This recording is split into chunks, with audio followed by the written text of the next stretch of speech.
গত সেমিস্টারে তোকে দেখেছি এই সেমিস্টারে একটা ক্লাস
तो स्टेप जैसे कंप्यूट करने हैं टैब में भी नहीं जाना, स्क्रीन ऐसा ही रहेगा। ठीक है अन्य क्या था?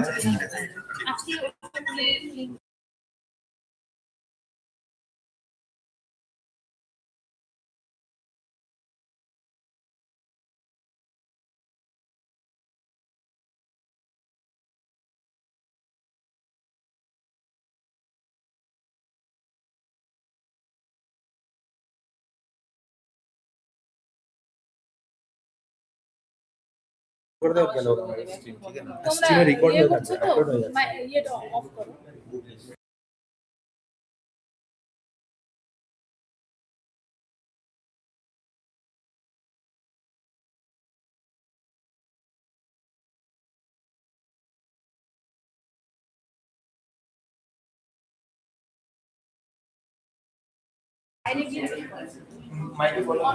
কিছু বলো এখানে hello hello hello Hello, check.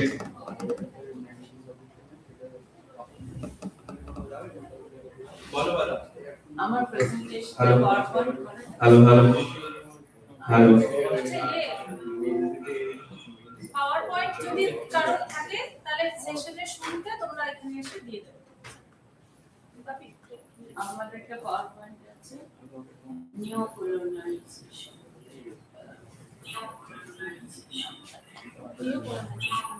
Submit कर दो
Please raise the dice.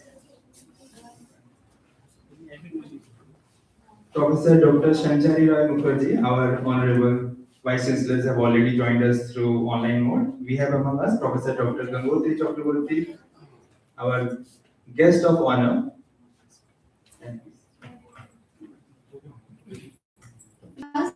Professor Madhav Chandra Adhikari from our university. Next up, I extend my warm invitation to next Dr. Shomendra Kumar Shah Chaudhary, Development Officer, Coachbihar Control Verma University.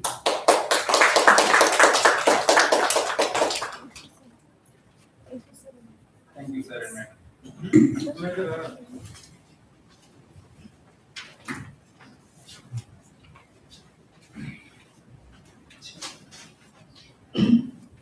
We begin today with a timeless thought from our team. I am Nija Palomiti, Gunara Laghunche Sa, Udar Chaitanam Tu, Vasudhaiva Kutumbakam. This is mine, that is his. Say the narrow-minded, for the noble-hearted, the entire world is but one family. This ancient philosophy of Vasudhaiva Kutumbakam speaks the very heart of what we discuss today. Globalization has made the whole world one family in many ways. But as legal minds, we must honestly ask ourselves, in this one global family, are the rights of every member equally protected? Are the promises of dignity and justice reaching every doorstep?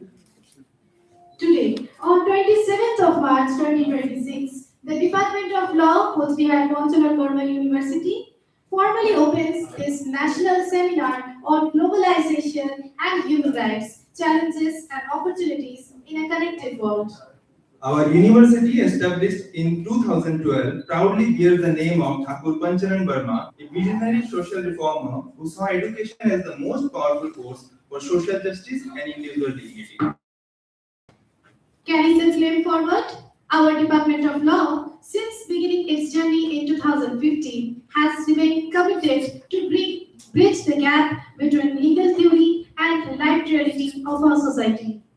Globalization has undeniably brought our world closer, connecting us through trade, technology, and instant communication.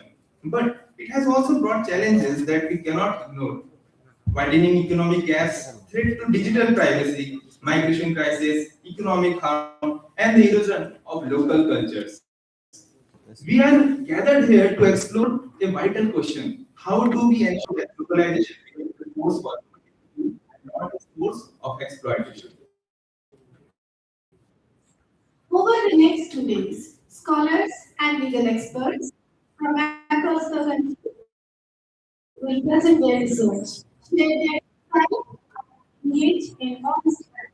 I invite all of you to participate actively, question freely, and contribute to what I believe will be a true meaningful extent of writing. With that said, let us move forward into our academic session. Let us first take a moment to honor the distinguished personalities who have graced this occasion with their presence.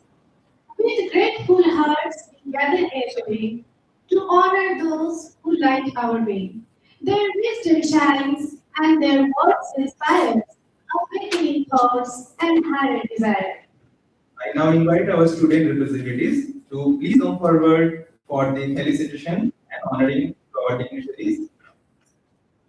We are deeply honored to have Professor Dr. Shanchari Roy Mukherjee, the Honorable Vice Chancellor and Chief Patron at the University. She has graciously joined us via virtual mode, and we are incredibly grateful that she has spared her valuable time for us despite her busy schedule. Thank you, ma'am. Ma'am, we are very grateful for your presence. Allow me to briefly introduce her. She is a distinguished economist and a highly respected academic administrator with over 3 decades of teaching and research experience. She has authored numerous research publications and has successfully led several major projects supported by prestigious institutions such as UGC, ICSSR, and UNDP. Her leadership journey has taken her to some of the most important institutions of our region. She has served as the Vice Chancellor of the University, Raiganj University, and the University of North Bengal. In 2018, the government of West Bengal has honored her with the Shiksha Ratna Award for her outstanding contribution to her higher education. It is a proud privilege to have among us Professor Dr. Kankoti Chakraborty, former head of the Department of Law, University of North Bengal, as our guest of honor and honors. She is a distinguished legal academician whose career in law spans several decades. University of North Bengal in 1986 and has since held some of the most prestigious positions in legal education. She served as the first registrar of West Bengal National University of Political Science and as a dean at Gujarat National Law University.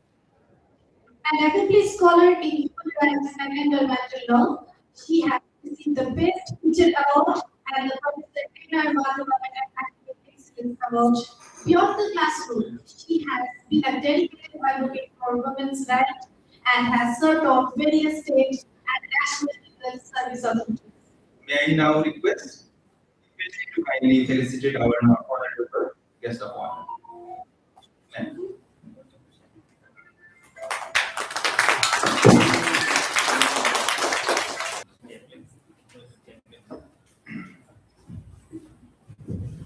Now we have Panchayat from my university. Dr. Shobhendra Kumar Shah Chaudhary, our development officer, has been instrumental in the growth and progress of this university. I request Payal to kindly felicitate our respected development.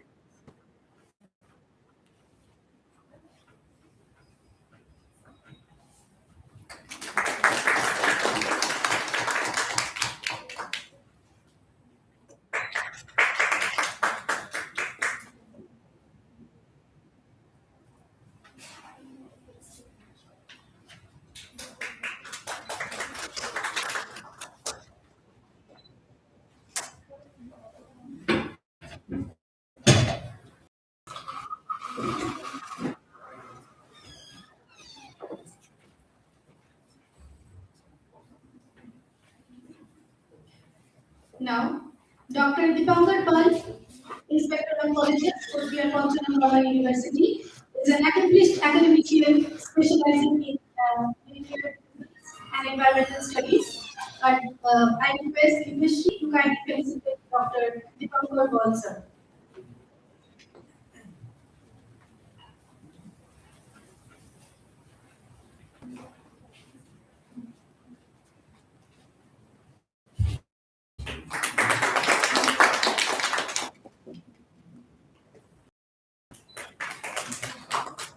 The system we have Panchayat University among us.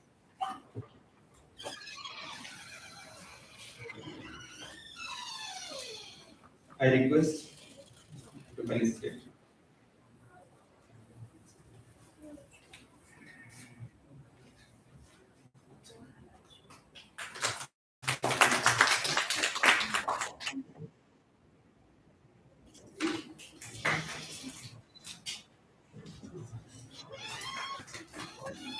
Thank you, sir. No event of this scale happened.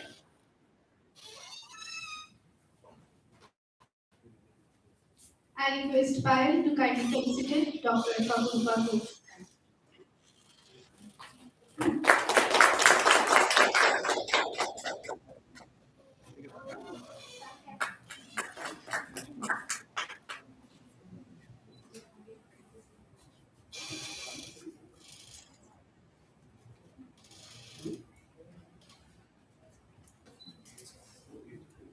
Now we have among us Tiwari, Professor Department of Law, Pontchartramuh University, the joint convener who has tirelessly the convener to ensure every detail of this seminar has been taken care of.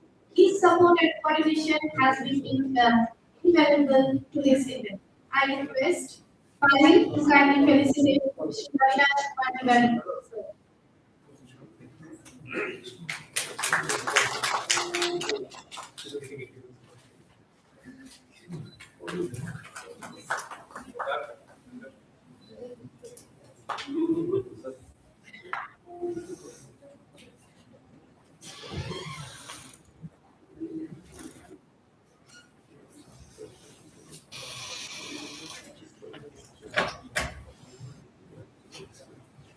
Let us once again give a warm and heartfelt round of applause to all our distinguished guests for honoring us with their presence today. Moving forward, in the Indian tradition, the lighting of lamp holds a beautiful meaning. It symbolizes the movement from darkness to light, from ignorance to knowledge, and from doubt to clarity.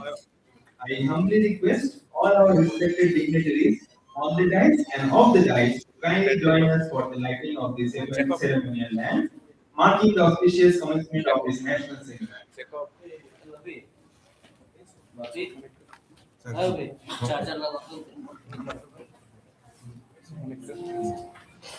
तेरे lens check करना पड़ेगा ना lens lens lens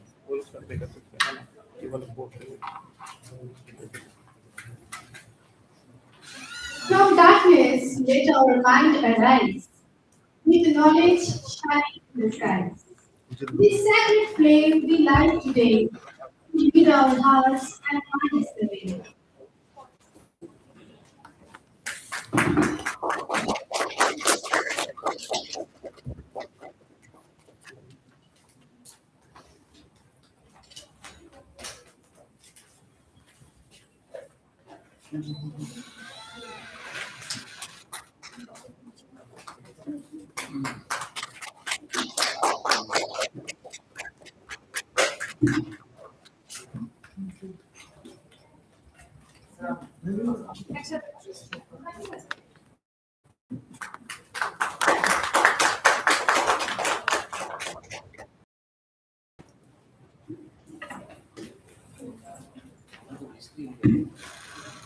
Now, we will pay our homage to Thakur Panchanan Burma, the great visionary after whom our university is named.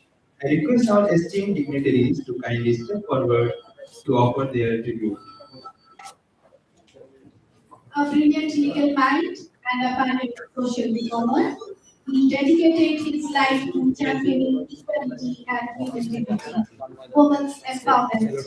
His tireless work to uplift the marginalized form, the very foundation of our institution. Truly, without his enduring ideals and his blessings, this national seminar would never be possible.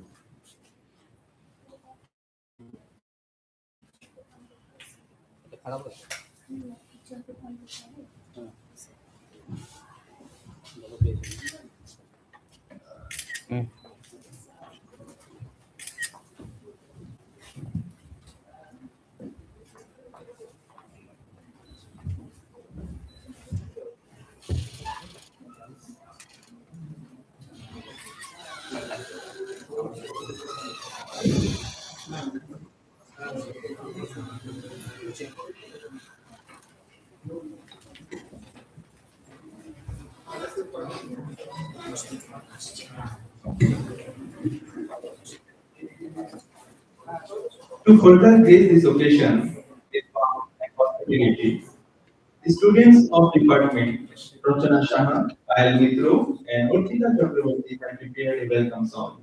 I now invite them for their greetings.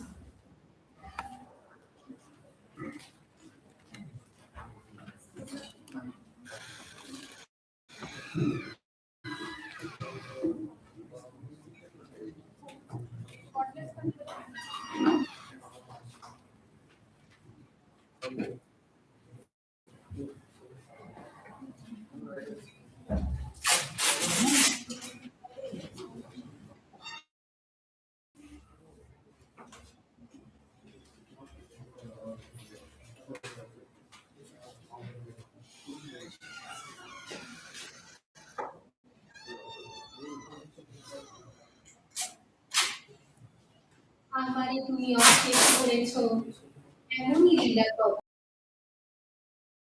করেছো জীবন নবনব কত যে সুর বাজিয়ে চিরদিন অদ্ভুত কত নব তোমারই ওই পাশে ফিরে আমি দুঃখী বেড়াবো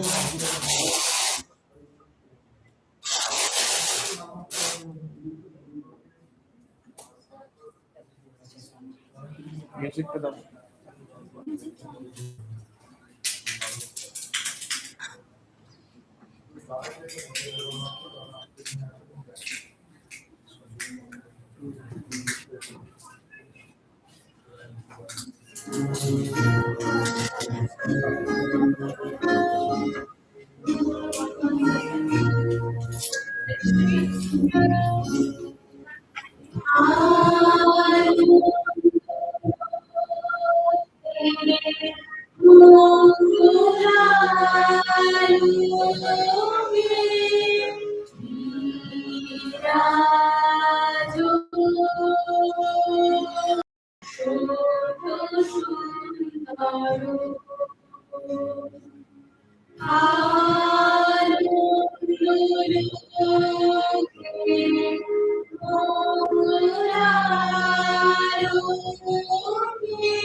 Thank you to our students for that wonderful. Now my co-host join me. We now move to the most important part of our hands-on rules to have us.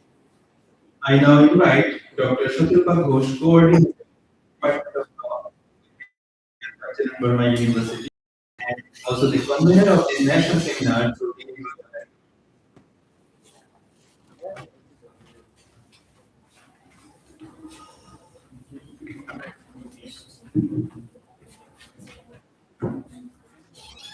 Honorable Vice Chancellor, Kuch Bihar Pachanhan Burma University, Professor Aujari Roy Mukherjee Madam, respected guest of honor, Inspector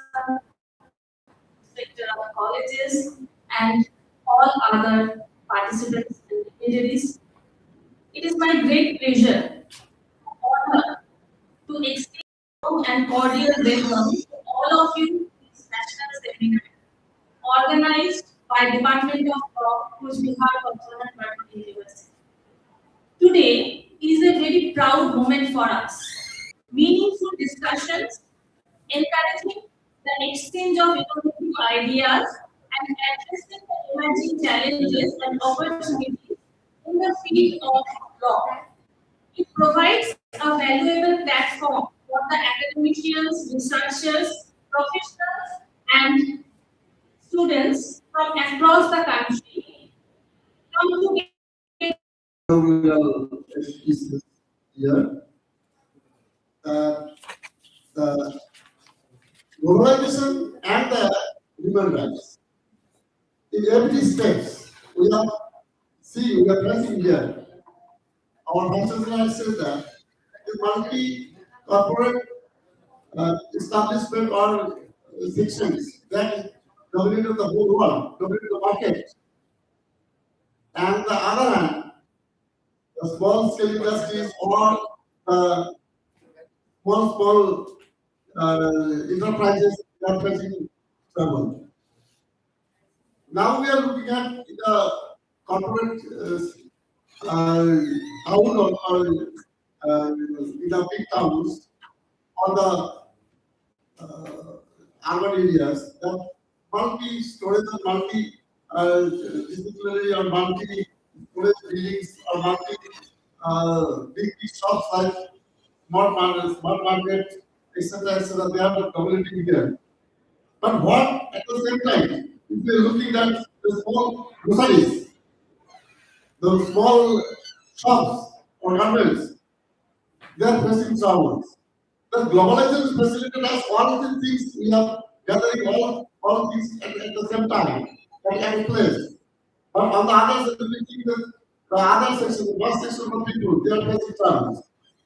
So not only this one sections, but also this institutions like the globalization, the globalization facilities, the big or private institutions have been established, and their infrastructure very much or very better of the other than government institutions. Where these people or the students or the younger people, that is the wealthy people, they are taking the facilities from this big of the better infrastructure universities or institutions also. On the other hand, the people, those who are the migrant laborers or the marginal sections people, what they are facilitated by this globalization. I think globalization gave us many facilities, many opportunities, but the mass section of the people, they are facing troubles by this globalization. So there are many issues in the society we have to think about. I think these seminars, today's national seminars, they will raise many questions, many solutions also. I would like to ask the Department of Law to take such kind of international issues or important issues for this today's seminar. So, in this world, I would like to say something about our university. Our university is small university, it is established in 2012, but we are trying to propagate or trying to facilitate the departments to organize such kind of national international seminars. These today's seminar, law department organized seminars, and our history department, I am belongs to history department. So history department had organized more than 5 international seminars and also the national seminars also. So every department tries to organize such kind of seminars. These seminars, we propagate ourselves or propagate our academic area to the world, I think to the national auditors. So, with this new infrastructural capacity, we are trying to organize such kind of international or national sectors or such kind of programs with other programs with the institutions or other organizations. So, I would like to say this seminar will be successful and fruitful one. I my extend my gratitude to Professor Anguti, Chakraborty, our Hasidas says is the better. And I also think she is also my teacher also, I think. And our Chakraborty Palsar is also one of the faculty member, one of the university, Future University. And our Rakesh also is also head. And so I would like to extend my gratitude for all the dignitaries and all the faculty members of the Body Department and others, and those participants who are participating in the centers. I would like to gratitude on behalf of the Normal University. So I would like to conclude here. Yes. Namaskar. Thank you, sir. Thank you for your thoughtful words.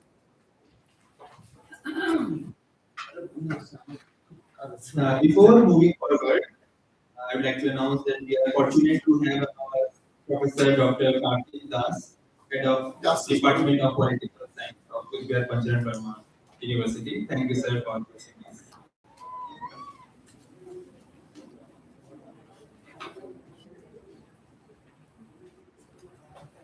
Now, it is our great honor to invite Professor Dr.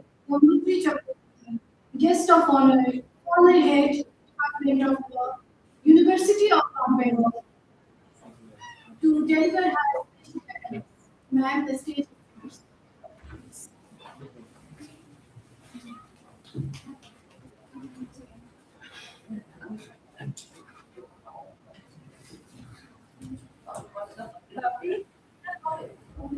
Papi? Papi ko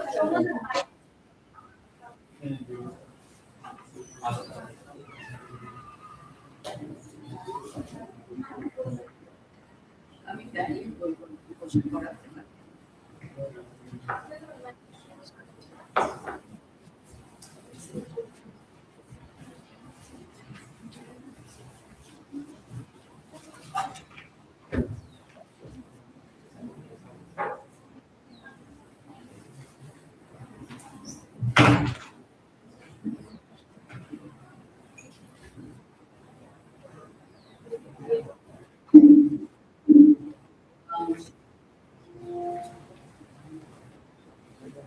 Honorable Vice Chancellor of Pancharan University, Professor Dr. Sanjay, Honorable Registrar of this university, Professor Dr. Madhu Chandra, Dr. Shatarupa Ghosh, the coordinator of the Department of Law and the convener of this seminar, Professor Dr. Partikuti Gopal from Assam University, Dr. Rakesh Mundar, Dr. Tanmay Sheikh, Mr. Avinash, almost all of your students, and all my online and offline students. All of you are very it's a pleasure to thank you because I was associated with this Department of Law from 1950 onwards, and many of its shaping policies have gone to my hand. But the rules and regulations of this university was started. Wow. So this university is very dear. So this makes me extraordinarily delighted to be here. The specialty of this department makes me especially grateful and proud is it has made a paved way the study of human rights from its very standards and possibilities, which very few universities have them. Therefore, it's, what is happening? শোনা যাচ্ছে না teachers তাও শুনতে পাচ্ছি না আজকে আমার অবস্থা শোনাও এমনি শুনতে পাবে 40 বছর পড়িয়েছি ছাত্র শুনতে পাবে না এটা হবে সম্ভব হবে না শুনতে পাচ্ছো একদম এই এইগুলো সব বাজে so I have been very close to this department. Shatarupa is my student for how many years, 8, 9 years, or more than that. So it's like this feeling of being into the family and being welcomed into the family as an old relative after so many years. I'm given only 20 minutes to speak, but being a ancient teacher, I speak more than that. The 1990, if you look at it, this is the watershed year when we very tentatively, slowly tested the water of legalization. And against many resistance and against many restructuring, because our laws had to be restructured according to the international instrument and meetings that were happening at that point of time. We had to new patent law that is amended. We had to amend our copyright law. We had to adopt biodiversity law. We had to regularize this law. Any number of things. And gradually we conditioned ourselves into a globalized mode. Now, I personally have two reservations, rather three. One, I know I cannot change globalization. It's like you cannot change India, you have to wear home. You cannot change rainy season, you have to wear a raincoat. So, globalization, you have to stay and you have to adjust to globalization. That's fine. But globalization aims at homogenization. It tries to make everyone to the same level, a kind of universal uniformity. On one hand, we know the fourth generation human rights is talking about cultural preservation of ethnicity. But on the other hand, if you look at WTO activities, or if you look at other regulatory bodies, international regulatory bodies, you will see the call of the term is uniformity. Therefore, it is a fight against collectivization and homogenization, rather hegemonization of law and culture. At the same time, a pathetic fight to regain our individuality, our identity. Having said that, my understanding is true globalization must be taken place already. You know where? In the cyberspace. In the cyberspace, there is no boundary, there is no sovereignty, there is no uniform regulation, but there is a boundaryless space where inflow and outflow of data is taking place and input without any restriction. And no one is there to take responsibility for that kind of activity, because in the cyberspace, in a borderless space, which is not physical, pinning down a sovereign responsibility, sovereign liability, control and regulation has become virtually impossible.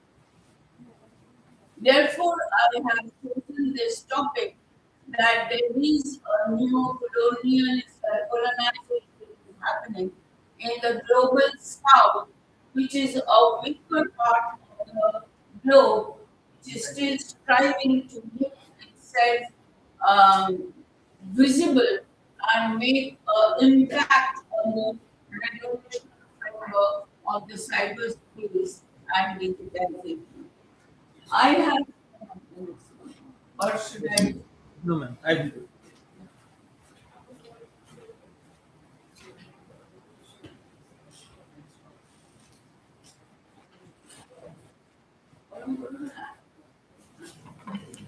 So for me, neurodivergation in cyberspace means as as symmetrical power between developed and developing countries and nations, the global south and global north divide, the urban and rural divide, as well as global tech corporations and individuals. This is the power struggle in the cyberspace. Ladies and gentlemen, you already are aware as students of law that the original concept of sovereignty, where sovereign was all powerful and did not have to listen to anybody, like sovereign or subordinate, is now restricted because of the MNCs, bilateral treaties, based on which our country, every country in the world has to pay this. Therefore, there is a visible and perceptible constriction of sovereign space in the physical realm. Then think of the virtual realm where there is no boundary, there is no space. The definition of space, which we have learned with geopolitical boundaries, none of that is applicable in the virtual space. Nonetheless, power struggle, there is a divide, there is a chasm. Therefore, the less developed countries are being directly or indirectly overpowered and ruled digitally through information, through data by the other achieving powerful not global north countries. I have just given some understanding of the words like programming. Also, to understand what is programming, which is the language of one, you can use Java, you can use Python, so and so.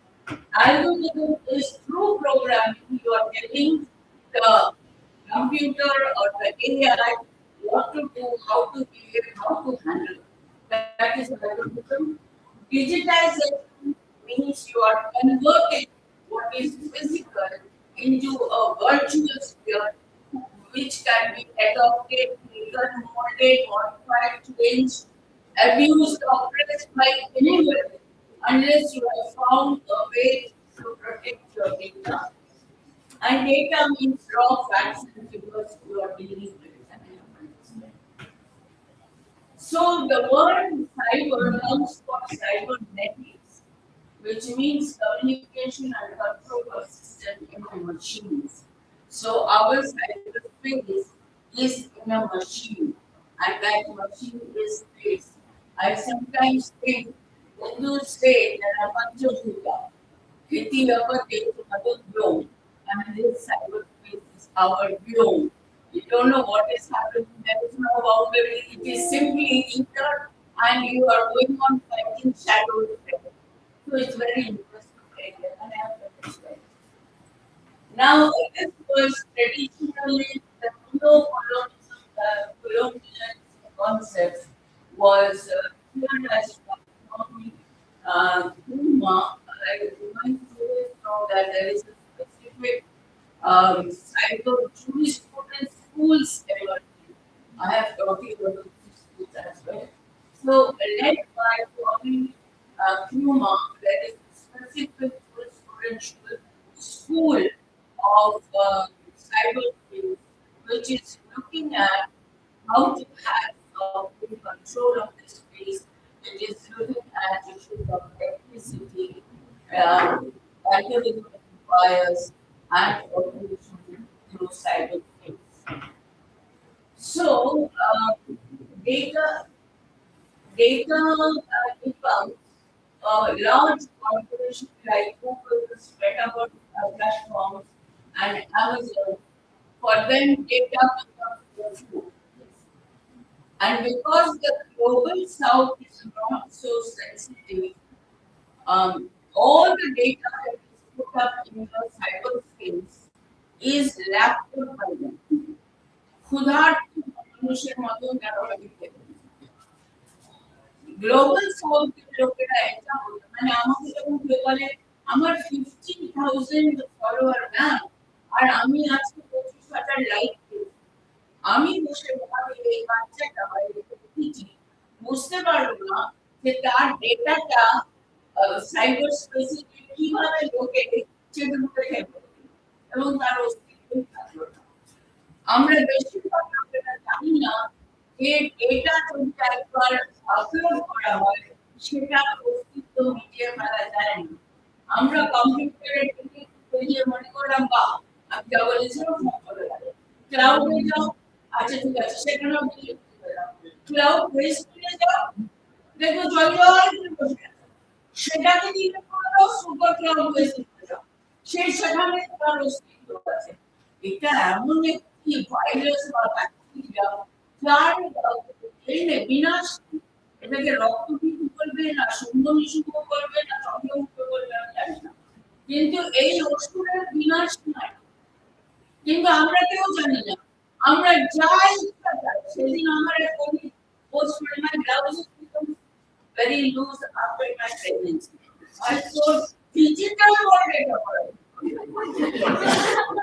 বাইরে ওই মুখখানা শুনিয়ে দিয়ে অন্য একখানা টুকরা দিয়ে কারো বড়টা দিয়ে ডিপ ফেক হয়ে যাবে ভিডিওগ্রাফি হয়ে যাবে ফলে আমরা সেই বাথরুম থেকে ট্রাভেল করি বেরোনো থেকে রাখতে নাইটি বড় খবর যা করছি আমি ভাইরাল আজকে কি করো তোমরা জানো রিল তৈরি তো ওই রিল তৈরি করে ইনস্টাতে দেওয়া হচ্ছে smartness nobody understands how unsmart it is and how dangerous it is. Nobody understands that we have to stop doing this. Global শুনবে যে আমি ইনস্টাতে কোনোদিন দেখেছো ইনস্টাতে বেশিরভাগ ফিড আসে ইন্ডিয়াতে ফরেন ফিডগুলো আসে নেচার অ্যানিমাল এইসব ইস্যুতে আসে যেটা আপলোড করে তার একটা ভ্যালু আছে আমাদের গুলো হচ্ছে সিম্পলি ফাঙ্কি আপলোডিং এবং তাতে করে আমরা বিপদে nobody understands that so algorithms determine what information is visible which language dominate online which narratives are amplified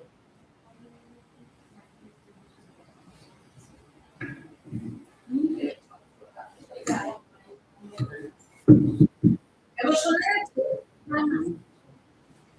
online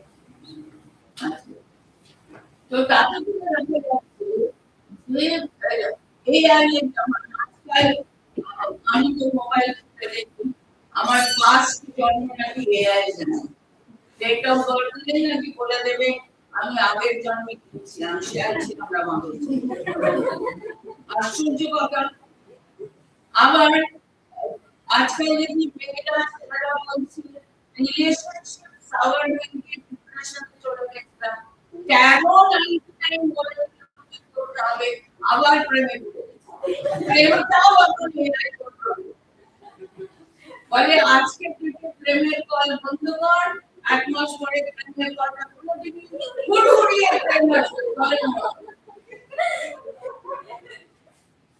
সব এআই কন্ট্রোল এবারে অ্যালগরিদম বলে দিচ্ছে কোনটা বেসিক্যাল হবে কিভাবে সেটাকে বলা হবে প্রতিবার তুমি কোনো অ্যাপ বা কিছুতে ক্লিক করে বলবে which language মানে কোথাও রেকর্ড হচ্ছে কোন অ্যাপটাকে কোন ল্যাঙ্গুয়েজ ইউজার্স বেশি ব্যবহার করছে এবং তাকে কিভাবে টার্গেট করতে হবে এটা অ্যালগরিদম পরে এআই তৈরি হচ্ছে যারা এআই বানাচ্ছে এটাকে অ্যালগরিদমে ল্যাঙ্গুয়েজ প্রোগ্রামিং এর মধ্যে নিয়ে সেই এআই কে ফিড করে রাখছে তার মানে ইন্ডিয়া যখন বেশিরভাগ লোক বলবে হিন্দি में बोलिए ওরা বুঝে যাচ্ছে হিন্দি স্পিকিং পিপল আর ফুলস उसको तो कुछ भी पता हो जाए এটা হচ্ছে AI এর। But this leads to marginalization of indigenous knowledge.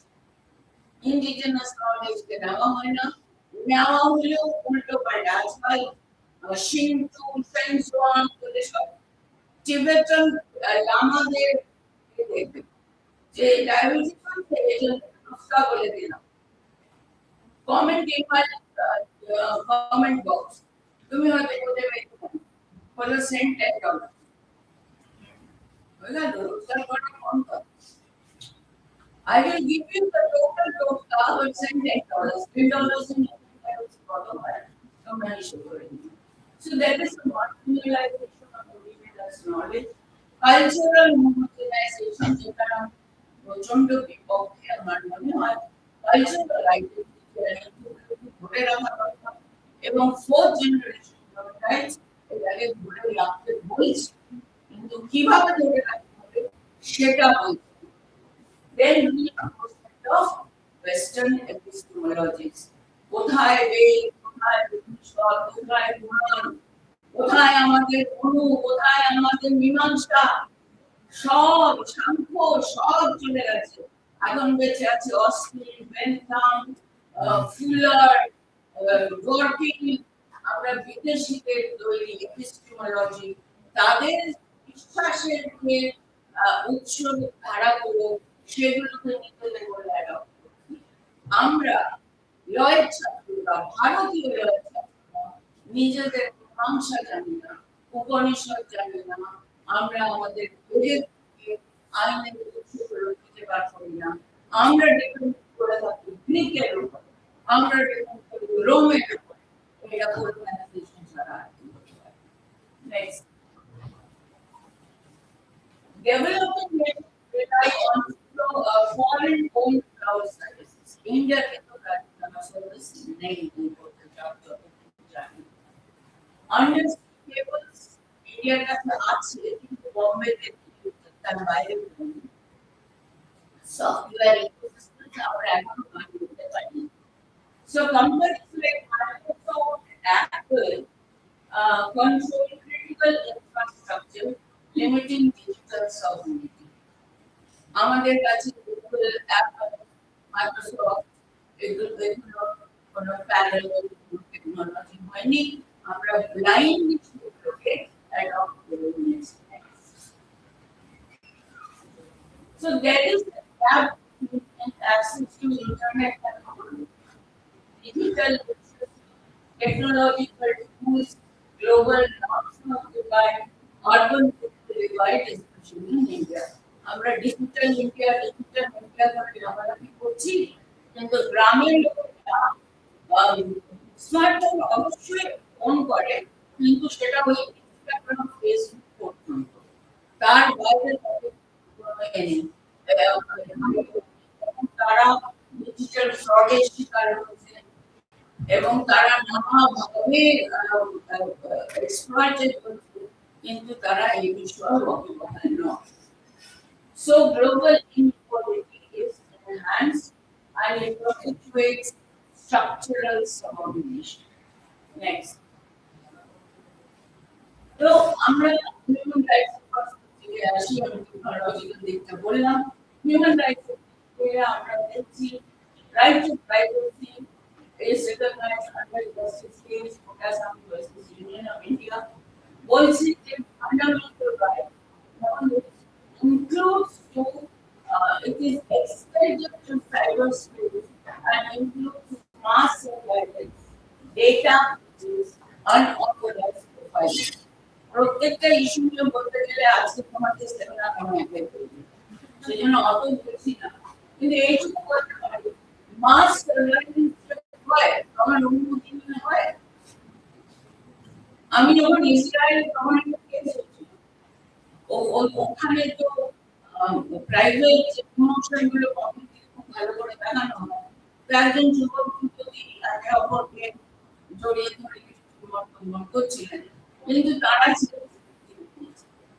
এবং তারপরে পুলিশ একটা পুলিশের সার্ভাইলেন্স গার্ড হিসেবে বললো, engaging in this kind of activities in normal space. ওরা পিস করেছে এবং সেখানে ইসরায়েলের কোড করেছিল you have to write everywhere that you are under CCTV surveillance. তো mass surveillance আমাদের বেলায় কিন্তু বেশিরভাগ ক্ষেত্রে যেটা স্যাটেলাইট সার্ভাইলেন্স করছে অন্য কারো সার্ভাইলেন্স করছে we are not aware of it. So mass surveillance is an issue. Secondly, data. Your data in the cyberspace is used indiscriminately, modified, changed, amended, and repeated as they want. You have no control over it. But at the point of it will be there, they can come out with this argument. Why am I not listening? Whom to explain? Somebody has already come on this. And unauthorized following. Deep fake হচ্ছে, নতুন নতুন Facebook profile হচ্ছে, Microsoft profile হচ্ছে, Microsoft account হচ্ছে, আমার মুখ আরেকজনের নাম, আরেকজনের আমার নাম আরেকজনের নাম, এইভাবে হয়ে যাচ্ছে। We have no control over that. Then freedom of expression is more dangerous, I think, because as I go, I will show you that in a virtual space, there is no restriction. When we are talking about freedom of expression under Article 19 of the Constitution of India, we see under 22 there is a restriction. But in I will show you this. The Supreme Court has struck down Article Section 66 on the ground that it is vague and it does not protect freedom of speech. But on the other hand, my question is, what are the reasonable restrictions to freedom of speech to have developed? There is no court has, as of now, in my knowledge, developed a restriction to freedom of speech in the cyberspace. Next. So, right to equality and non-discrimination, again, we have a clear applying to cyberspace. That's very nice. But how can we control algorithmic bias?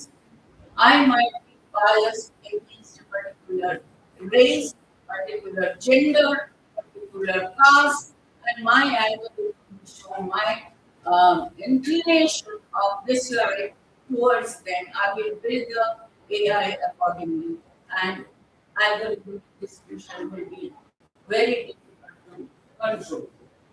Therefore, there are violations to Article 14 and 15 of the Constitution of India, but we do not know how to control it because we do not have a delineated clause. We have jurisdictional issue. We may have to put the data in India, but it is from a server in Australia, and you are running around saying, what is the offense? Where do I file the case? And where do I get the justice? So there are issues like that. Right to development again is a fundamental human right, but there are new colonial structures happening, like extra value without equitable redistribution, limit technological self-reliance. In Kerala, there is a herb which rejuvenates aging. That herb, if it is put in a smoking bowl, like so if you put it there, finish like 80% by inhalation can stop earlier unnecessary aging. Well, you have seen the movie Park, where the child is afflicted by early aging, which is a neural disease, and we are told in the movie there is no remedy against. When Pa happened from Kerala, there were statements which said that we have herbs who can stall this aging. That herb is so powerful. Now, we do not have knowledge of that, but the Westerners have. It has happened with healthy, it has happened with neem, it has happened very basically, we don't know. But ethnic indigenous knowledge has traveled out and we are not civilized. So it undermines the right to development. We are limited by technology, we are limited by infrastructure, and we are limited by our, what should I say, dissemination of indigenous knowledge. My student, Sunlight Pato, has done indigenous um, knowledge work on traditional and medicinal plant. Now he has shown that in the indigenous knowledge, traditional library, there are a number of plants of this region which are not yet listed there, but they are very important listings. So important plants. Further development is also not taken place. Therefore, a foreigner may come, they may research, they may take the bird, they may commercialize it, they may bring economic growth. India is marginalized.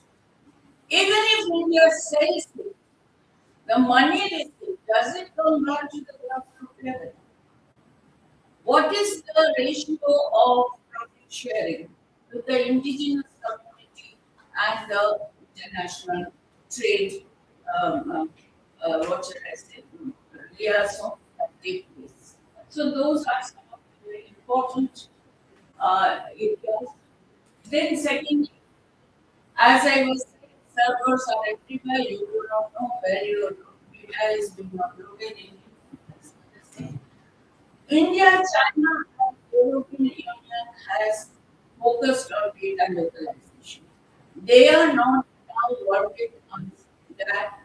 Whatever is put out in India, it should go to a third point located in India. Whatever is put up in China, it should go to a third point located in China. Similarly to the European Union. But there is a tension there. A, will my consent be taken if my country wants to sell that information? Will my consent be taken? Will I get a part of the profit that the country will earn from my data? Secondly, will the country not control me? Control too much? Will it not bring authoritarianism in the cyberspace by giving a free hand to the country in localized data? Third, the rich corporate sector may take that data to exchange of money without me doing. So in every case, I am individual is the generator of data, the researcher is at the back. All my information is taken away. So this is a kind of saturation and subordination. My personal opinion was localized but sectoralized data. Say for health, there should be different regulatory body. For say children, women and children, different regulatory body. For companies and other activities, different regulatory body. Over the regulatory body, we must have a central regulatory body who is answerable directly to a department or a ministry in the parliament, in the government. But I do not know, this is my idea, I will take this for last 20 years. I don't think anything has a concept. Next one. So there are frameworks like United Nations Guiding Principles for Business and Human Rights, OECD, AI principles, but these are all usually non-binding and there is no mechanism for implementing it. So there is a emerging digital rights discourse in which we must have a global digital constitution, where definitely and directly controls issues of privacy, issues of consent and issues of right to freedom of speech. So we must have a global digital constitution which will also mark sovereign responsibility and liability. Next one. In Indian perspective, we have strong constitutional framework of 14, 19, 21, which we have also applied in our endeavors for digital expansion through Digital India, which to me is not very successful yet. I have been to villages and ATM doesn't work, your UPI doesn't work, there is no internet, and you have to carry cash. So I don't understand why this digitization is happening. Emerging data protection regime, DPDP Act is not yet implemented. The challenges remain, that is, we are depending on foreign tech platforms. We don't have data governance. We risk of the state surveillance. In Shreya Singhal, of India, the Supreme Court struck down 66A of the IT Act because it violated freedom of speech due to vague and overbroad restrictions on online expression. Fine with me, but I still find it stupid because the Supreme Court should have sat down and framed what should have been the restrictions on freedom of speech. The other day, I happened to write a piece on all of you, those who are students of law will know, and there was this insanity, hence cannot be published. I had simply written Halala goes against gender sensitivity. And I was told this is insightful against a particular community. I do not understand where academic discourse, impartial, objective presentation can become insightful. So there must be guidelines which should tell us and tell the platform and then give reasons for publishing and not publishing. So we still have issues of mass surveillance by governments, data harvesting by technology companies, unauthorized data sharing and breaches, profiling and algorithmic decision making. We have these issues for which we are yet to find a solution, and we are dominated by the global north in these areas.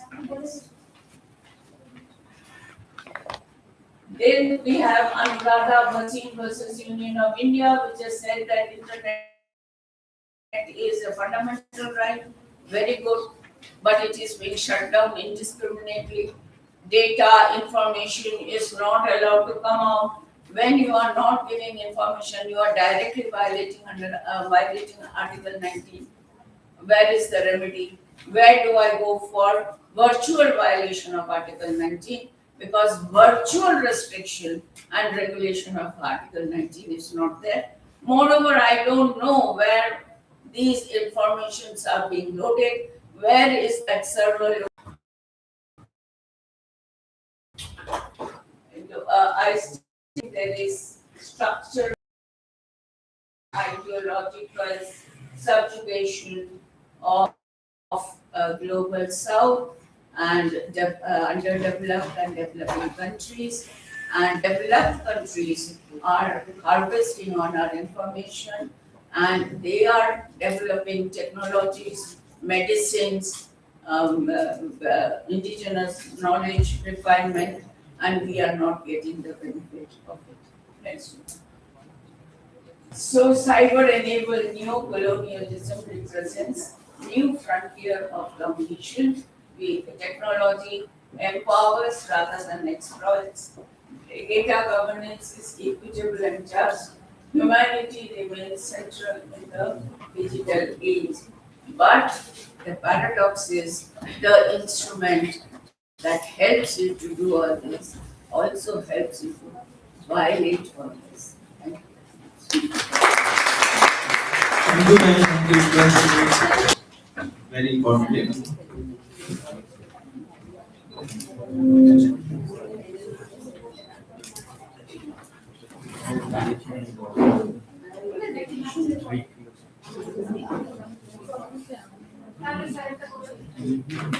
With that, we now come to the highlight of our inaugural session.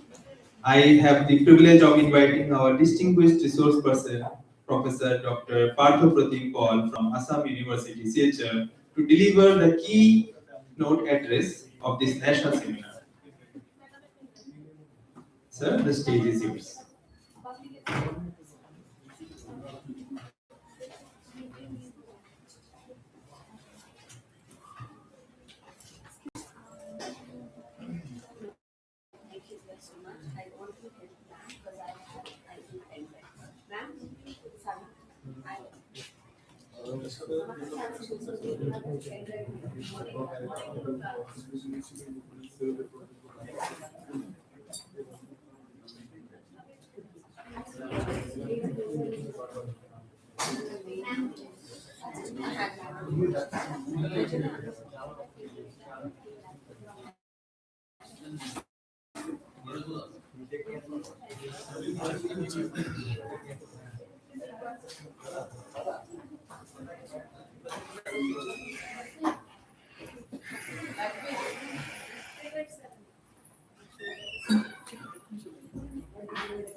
Soon the keynote address will start.